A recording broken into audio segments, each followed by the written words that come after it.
नमस्कार दोस्तों, स्वागत है आपका अपने YouTube चैनल पारुल त्यागी पर। तो दोस्तों, आप सभी को शिवरात्रि की हार्दिक शुभकामनाएं। आप सभी का व्रत बहुत अच्छा हो। तो आइए आज हम सुनते हैं शिवरात्रि पर सुने जाने वाली पावन कथा। इस कथा को बीच में छोड़कर जाने की गलती बिल्कुल ना करें, क्योंकि भोले बाबा को बिल्कुल अच्छा नहीं लगता अगर हम उनकी कथा को बीच में छोड़कर जाते हैं। तो आइए बोलिए भगवान भोलेनाथ की जय हो। एक नगर में एक शिकारी रहता था। वह पशुओं की हत्या करके अपने परिवार का पालन पोषण करता था। वह एक साहूकार का ऋणी था। उसने साहूकार से कर्जा ले रखा था, लेकिन उसका कर्जा समय पर ना दे सका। क्रोधवश साहूकार ने शिकारी को शिव मंदिर में बंदी बना लिया। संयोग से उस दिन शिवरात्रि थी। शिकारी ध्यान मग्न होकर शिव संबंधी धार्मिक बातें मंदिर में बैठा सुन रहा था। चतुर्दशी को उसने शिवरात्रि की कथा भी सुनी। संध्या होते ही साहूकार ने उसे अपने पास बुलाया और कर्जा चुकाने के विषय में बात करने लगा। शिकारी बोला कि अगले दिन मैं आपका सारा कर्जा चुका दूंगा और आप मुझे इस बंधन से छोड़ दें। अपनी दिनचर्या की भांति वह जंगल में शिकार के लिए निकला, लेकिन दिन भर बंदी गृह में रहने के कारण भूख प्यास से व्याकुल था। शिकार करने के लिए वह एक तालाब के किनारे बेल वृक्ष पर पड़ाव बनाने लगा। बेल वृक्ष के नीचे शिवलिंग था, जो बेलपत्रों से ढका हुआ था। शिकारी को उस शिवलिंग का पता न चला। पड़ाव बनाते समय उसने जो टहनियाँ तोड़ी वे संयोग से शिवलिंग पर गिरने लगी।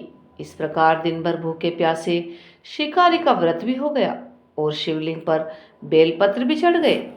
एक पहर बीत जाने पर एक गर्भिणी हिरनी तालाब पर पानी पीने के लिए आई। शिकारी ने धनुष पर तीर चढ़ाकर ज्यों ही प्रत्यंचा खींची, हिरनी बोली कि मैं गर्भिणी हूँ, मैं शीघ्र ही प्रसव करूंगी। तुम एक साथ दो जीवों की हत्या करोगे तो ठीक नहीं है। जब मैं अपने बच्चे को जन्म देकर शीघ्र ही तुम्हारे सामने प्रस्तुत हो जाऊंगी, तब तुम मुझे मार देना। शिकारी ने प्रत्यंचा ढीली कर दी और हिरनी झाड़ियों में जाकर लुप्त हो गई। कुछ ही देर बाद एक और हिरनी उधर से आ निकली। शिकारी की प्रसन्नता का तो ठिकाना न रहा। समीप आने पर उसने धनुष पर बाण चढ़ाया और उसे देखकर हिरनी ने विनम्रता पूर्वक निवेदन किया कि हे शिकारी, मैं थोड़ी देर पहले ही ऋतु से निवृत्त हुई हूँ, कामातुर विहरणी हूँ, अपने प्रिय की खोज में भटक रही हूँ। मैं अपने पति से मिलकर शीघ्र ही तुम्हारे पास आ जाऊंगी। शिकारी ने उसे भी जाना दिया। दो बार शिकार को खोकर अब तो शिकारी का माथा ठनक गया। वह चिंता में पड़ गया। रात्रि का आखिरी पहर बीत गया। तभी एक अन्य हिरनी अपने बच्चों के साथ उधर से निकली। शिकारी के लिए यह स्वर्णिम अवसर था। उसने धनुष पर तीर चढ़ाने में देर न लगाई। वह तीर छोड़ने ही वाला था कि हिरनी बोली कि हे पारधी, हे शिकारी, मैं इन बच्चों को इनके पिता के हवाले करके लौट आऊंगी। इस समय मुझे मत मारो। शिकारी हंसा और बोला, सामने आए शिकार को छोड़ दूं? मैं ऐसा मूर्ख नहीं हूं। इससे पहले मैं दो बार अपना शिकार खो चुका हूं। मेरे बच्चे भूख प्यास से तड़प रहे हैं। उत्तर में हिरनी ने फिर कहा, जैसे तुम्हें अपने बच्चों की ममता सता रही है, ठीक वैसे ही मुझे भी। इसीलिए सिर्फ बच्चों के नाम पर मैं थोड़ी देर के लिए जीवन दान मांग रही हूँ। हे शिकारी, मेरा विश्वास कीजिए, मैं इन्हें इनके पिता के पास छोड़कर तुरंत आपके पास लौटने की प्रतिज्ञा करती हूँ। हिरनी का दीन स्वर सुनकर शिकारी को उस पर भी दया आ गई। उसने उसको भी जाने दिया। शिकार के अभाव में बेल वृक्ष पर बैठा शिकारी बेल पत्र तोड़ तोड़कर नीचे फेंकता जा रहा था। पौ फटने को हुई तो एक हष्टपुष्ट हिरन उसी रास्ते पर आया। शिकारी ने सोच लिया कि इसका शिकार वह अवश्य करेगा। शिकारी की तनी प्रत्यंचा देखकर हिरन विनीत स्वर में बोला, हे शिकारी भाई, यदि तुमने मुझसे पूर्व आने वाली 3 हिरनियों को तथा छोटे छोटे बच्चों को मार डाला है तो मुझे भी मारने में देरी न करो, ताकि उनके वियोग में मुझे एक क्षण भी दुख न सहना पड़े। मैं उन हिरनियों का पति हूँ। यदि तुमने मुझे जीवन दान दिया है तो मुझे भी कुछ क्षण जीवन दान देने की कृपा करो। मैं उनसे मिलकर तुम्हारे सामने उपस्थित हो जाऊंगा। हिरन की बात सुनते ही शिकारी के सामने पूरी रात का घटना चक्र घूम गया। उसने सारी कथा हिरन को बता दी।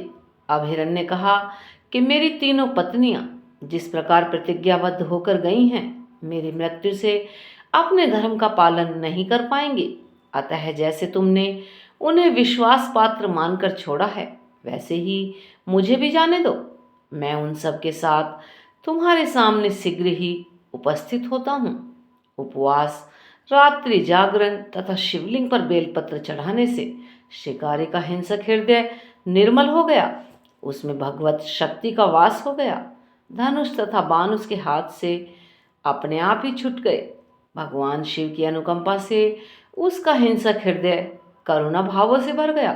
वह अपने अतीत के कर्मों को याद करके पश्चाताप की ज्वाला में जलने लगा।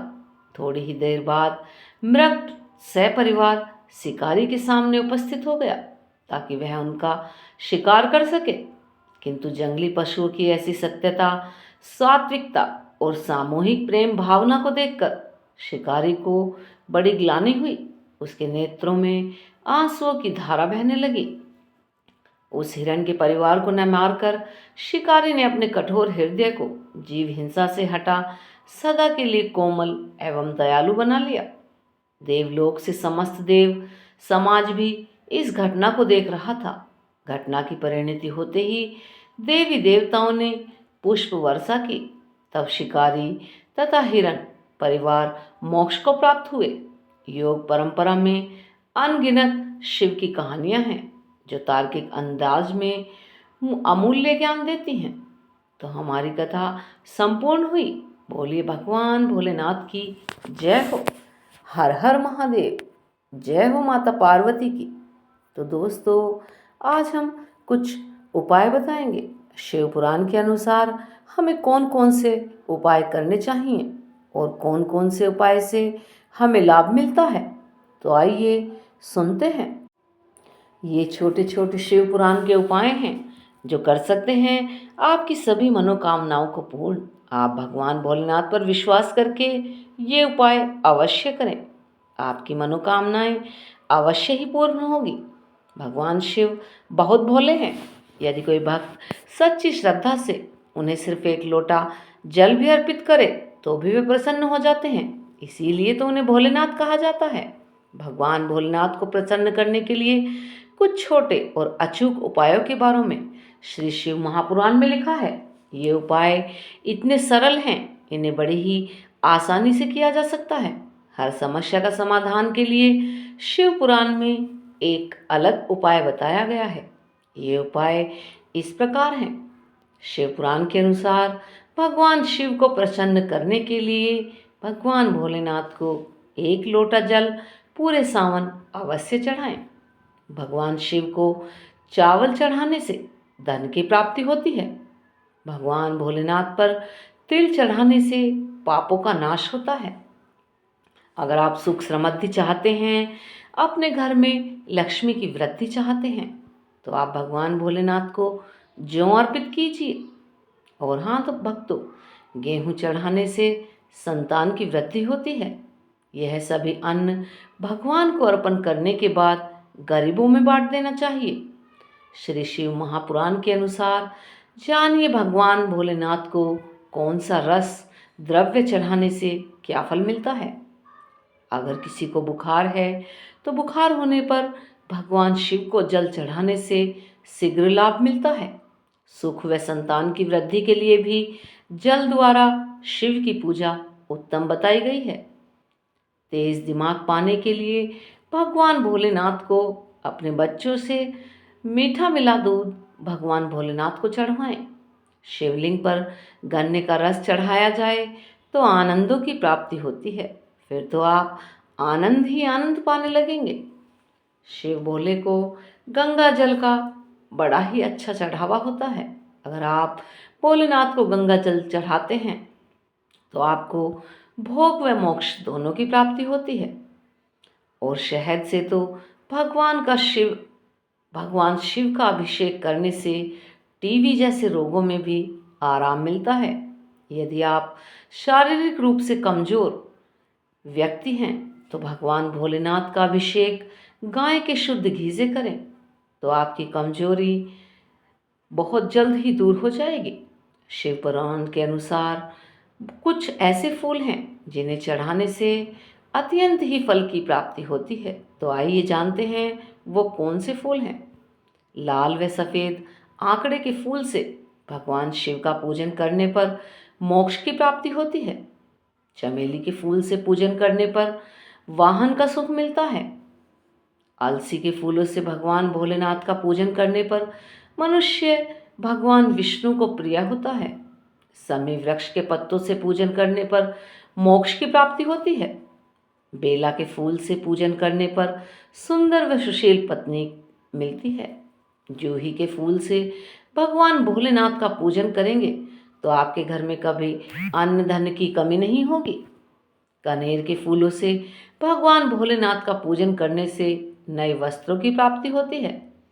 हर श्रृंगार या कहें पारिजात के फूलों से पूजन करने पर सुख समृद्धि में वृद्धि होती है।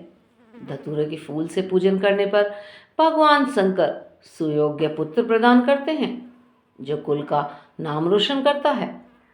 लाल डंठल वाला शिव धतूरा शिव पूजन में शुभ माना गया है। दूर्वा से भगवान भोलेनाथ का पूजन करने पर आयु में वृद्धि होती है। कुछ और उपाय हैं जिनसे भगवान भोलेनाथ अति जल्दी प्रसन्न होते हैं। सावन में रोज 21 बेलपत्रों पर चंदन से ओम नमः शिवाय लिखकर शिवलिंग पर चढ़ाएं। इससे आपकी सभी मनोकामनाएं जल्द पूरी होती हैं। अगर आपके घर में किसी भी प्रकार की परेशानी हो तो सावन में रोज सुबह घर में गौमूत्र का छिड़काव करें तथा गूगल की धूप दें। यदि आपके विवाह में अड़चन आ रही है तो सावन में रोज शिवलिंग पर केसर मिला हुआ दूध चढ़ाएं। इससे जल्दी ही आपके विवाह के योग बन सकते हैं। सावन में रोज नंदी अर्थात बैल को हरा चारा खिलाएं। इससे जीवन में सुख समृद्धि आएगी और मन प्रसन्न रहेगा। सावन में गरीबों को भोजन कराएं। इससे आपके घर में कभी अन्न धन की कमी नहीं होगी तथा पितरों की आत्मा को शांति मिलेगी। सावन में रोज सुबह जल्दी उठकर स्नान आदि से निपटकर अपने पास के किसी शिव मंदिर में जाएं और भगवान भोलेनाथ का जल से अभिषेक करें, उन्हें काले तिल अर्पण करें। इसके बाद मंदिर में कुछ देर बैठकर मन ही मन ओम नमः शिवाय का मंत्र जाप करें। इससे आपके मन को अत्यधिक शांति मिलेगी। सावन में किसी नदी या तालाब में जाकर आटे की गोलियां मछलियों को खिलाएं। जब तक यह काम करें मन ही मन भगवान भोलेनाथ का ध्यान करते रहें। इससे आपको अचूक धन की प्राप्ति अवश्य ही होगी। आमदनी बढ़ाने के लिए सावन के महीने में किसी भी दिन घर में पारद शिवलिंग की स्थापना करें और उसकी यथाविधि पूजन करें। इसके बाद नीचे एक मंत्र का 108 बार जप करें और मंत्र है ओम हिंग श्रीं ओम नमः शिवाय श्री हिम ओम। प्रत्येक मंत्र के साथ बिल्व पत्र पारद शिवलिंग पर चढ़ाएं। बिल्व पत्र के तीनों दलों पर लाल चंदन से ओम लिखें। अंतिम 108वां बिल्व पत्र को शिवलिंग पर चढ़ाने के बाद निकाल लें तथा उसे अपने पूजा के स्थान पर रखकर प्रतिदिन उसकी पूजा करें। माना जाता है ऐसा करने से आमदनी में बढ़ोतरी होती है। तो इस प्रकार हमारी कथा उपाय समाप्त हुई। बोलिए भगवान भोलेनाथ की जय हो। तो दोस्तों अगर आपको हमारी वीडियो अच्छी लगती है तो प्लीज़ लाइक और शेयर करें। जिन्होंने अभी तक चैनल को सब्सक्राइब नहीं किया है वो चैनल को सब्सक्राइब करें। और हाँ दोस्तों, ऐसी ही वीडियो देखने के लिए हमारे चैनल पर बने रहें। धन्यवाद।